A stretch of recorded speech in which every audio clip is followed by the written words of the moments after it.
Hello, I am Meenakshi Biyani. Welcome to my channel #Meenakshi tutorials #। आज हम consumers equilibrium utility analysis इसके बारे में हम करेंगे। कंज्यूमर्स इक्विलिब्रियम का यूटिलिटी एनालिसिस।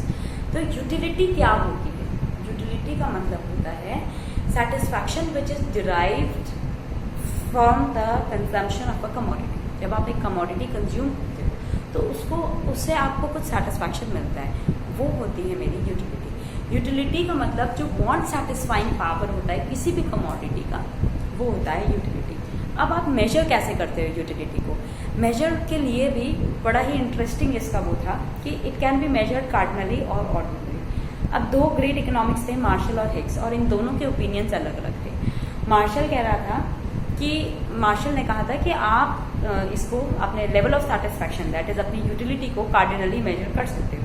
Whereas हिग्स ने कहा था कि how can you measure the utility in the level of that is the level of satisfaction in terms of units, कि एक यूनिट का सेटिस्फैक्शन हुआ या 2 का हुआ या 3 का हुआ। उसने कहा it is not even possible, so you should always measure it according to the indifference curves and not according to the cardinal numbers. उसने ये बात कही थी। तो अभी इस वाले जो पार्ट में मैं आपको मार्शल की थ्योरी को एक्सप्लेन करती हूँ कि हम उसे कार्डिनली कैसे मेजर कर सकते हैं।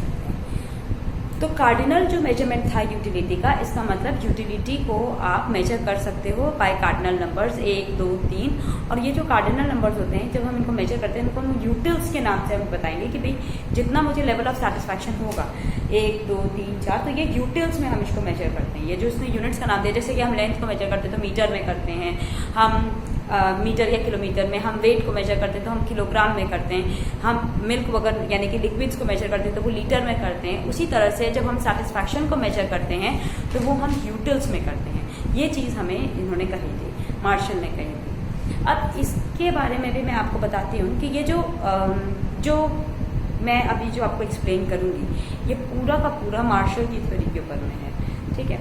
तो total utility and marginal. Total utility मतलब आप जितने यूनिट्स को कंज्यूम कर रहे हो। फॉर एग्जांपल आपने फर्स्ट यूनिट को कंज्यूम किया, आपको 5 यूनिट का सेटिस्फैक्शन हुआ। सेकंड को कंज्यूम किया, 4 का हुआ। थर्ड को कंज्यूम किया, 3 का हुआ। तो 5, 4, 9, 10, 11, 12 टोटल यूटिलिटी कितनी हो गई? 12 यूटिल्स की। यानी कि इन सबको जब हम सम अप करते हैं तो ये 12 यूटिल्स की हो जाती है।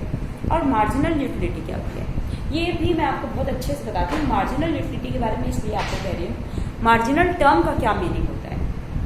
मार्जिनल मतलब पहले कितना था और अब कितना है, इनका जो डिफरेंस होता है, इसको हम मार्जिनल कहते हैं। आप आगे मार्जिनल यूटिलिटी, मार्जिनल रेवेन्यू, आगे मार्जिनल कॉस्ट, बहुत सारी चीज़ों में मार्जिनल टर्म पढ़ेंगे।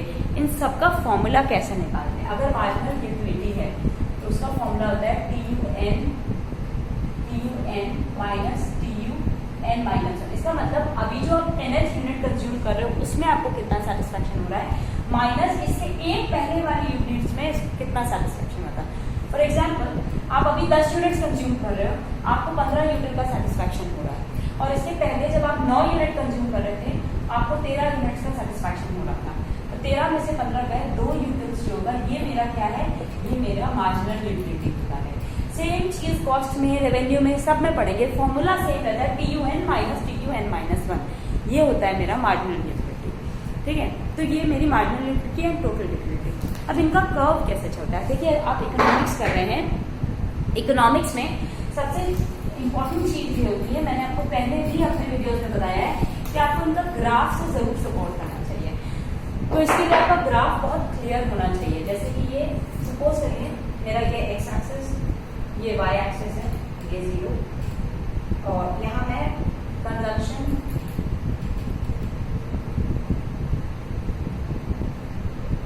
ऑफ कमोडिटी एक्स यूनिट्स में, और यहाँ मैं लेती हूँ कंजम्पशन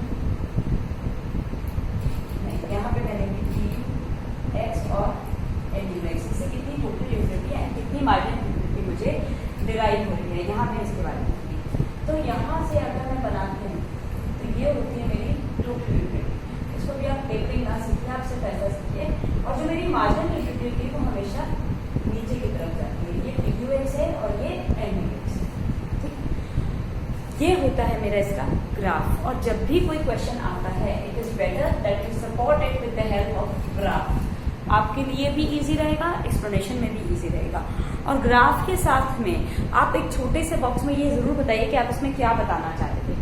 हमने इसमें क्या बताया, अगर मैं इसके संग सपोर्ट करूंगी तो मैं कहूंगी कि NU जो NH टर्म का है वो है TUN माइनस TUN-1, ठीक है। और साथ साथ में मैं ये भी बताऊंगी कि TU जो होता है वो होता है समेशन ऑफ NU।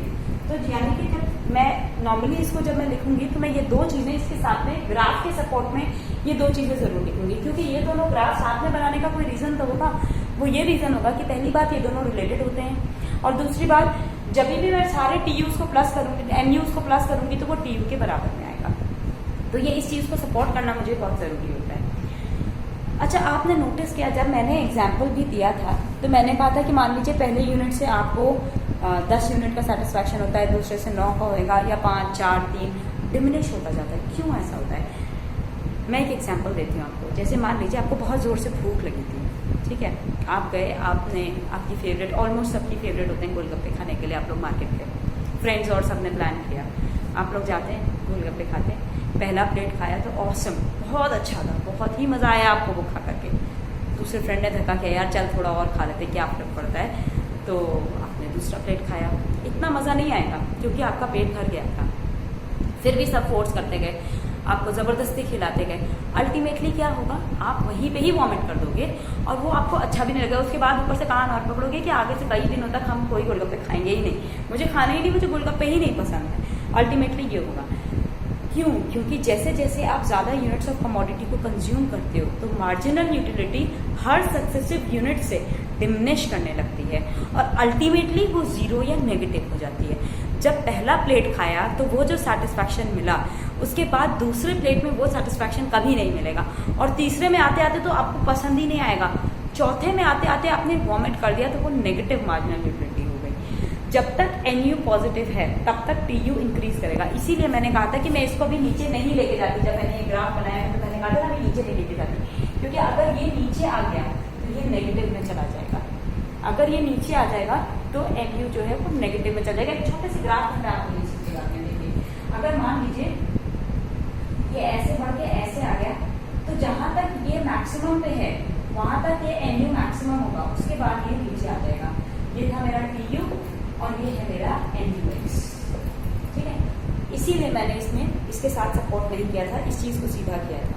तो ये चीज होती है मेरी। आगे अब आपको ये समझ में आ गया। तो जब तक TU मैक्सिमम है, जब TU मैक्सिमम होता है तब NU जीरो होता है, और अगर TU डिमिनिश करने लग जाएगा तो NU नेगेटिव में चला जाएगा। ये चीज बहुत क्लियर रखिएगा। जब TU डिक्रीज करता है तो MU नेगेटिव में चला जाता है। डिक्रीजिंग MU का मतलब TU इंक्रीज तो कर रहा है लेकिन डिमिनिशिंग रेट से। यहाँ देखिए TU की लाइन नीचे जा रही है, नीचे जा रही है मतलब MU की लाइन नीचे जा रही है। MU नीचे जा रहा है, इसका क्या मतलब हुआ कि MU डिक्रीज कर रहा है। MU डिक्रीज कर रहा है, इसका क्या मतलब हुआ? इसका ये मतलब होता है कि टोटल यूटिलिटी इंक्रीज तो कर रही है लेकिन डिमिनिशिंग रेट से इंक्रीज कर रही है। अगर डिमिनिशिंग रेट से नहीं कर रही होती है और कॉन्स्टेंटली इंक्रीज करती है कोई चीज, तो उसका मेरा ग्राफ ऐसा होता है। ये होता है कांस्टेंट इंक्रीज, और ये कांस्टेंट इंक्रीज नहीं होता है। ये कैसा हो रहा है? डिमिनिशिंग रेट पे स्लैंट कर्व है, नीचे की तरफ झुकता हुआ कर्व बन रही है। तो ये इसके साथ में होता है। अब जो ये ग्राफ मैंने आपके लिए बनाया था, ये वाला ग्राफ, इसको मैं आपको दो अलग अलग ग्राफ में क्लियरली बना करके और इसका कॉन्सेप्ट आपके लिए बनाती हूँ। हम इस illustrating diagrammatically TU and MU और दोनों का रिलेशनशिप, और हम इन दोनों को जब साथ में आता है तो कैसे बनाते हैं इस ग्राफ।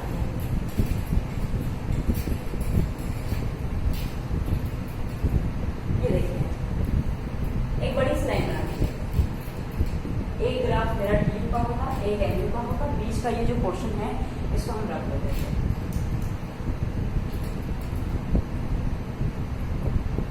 मैंने क्या बताया था, यहाँ से ये शुरू हुआ, यहाँ पे एक क्वांटिटी ये TU का है, तो यहाँ पे मैं इसको लिखती हूँ utility in utils. Similarly same चीज यहाँ पे लिख दीजिएगा, क्वांटिटी है और ये यूटिलिटी है, यूटिल्स, ठीक है।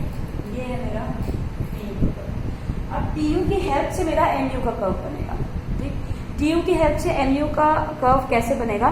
देखिए, ये जब मैक्सिमम है तब आप डॉटेड लाइन बनाना यहाँ तक बनाना, क्योंकि यहाँ तक आपका mu पॉजिटिव रहेगा। जब tu मैक्सिमम है तब mu 0 है, और जहां से ये डिक्रीज कर रहा है वहां से ये नीचे चला जाएगा, तब mu जो होता है वो नेगेटिव होता है।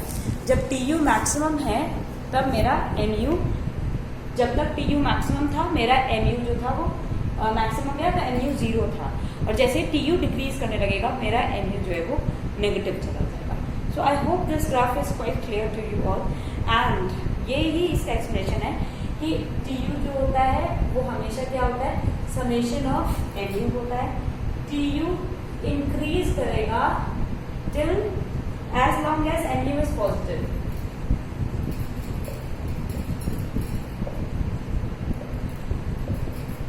जब तक mu पॉजिटिव है तब तक tu जो है वो इंक्रीज करेगा। जब mu is 0,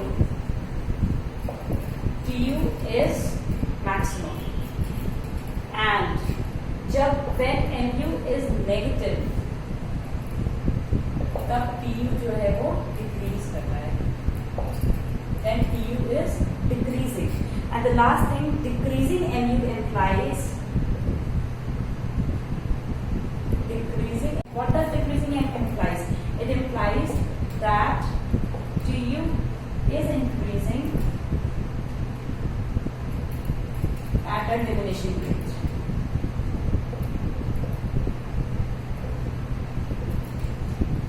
Now I think all the points of this graph are very clear to you all, and I hope that you all understand my video.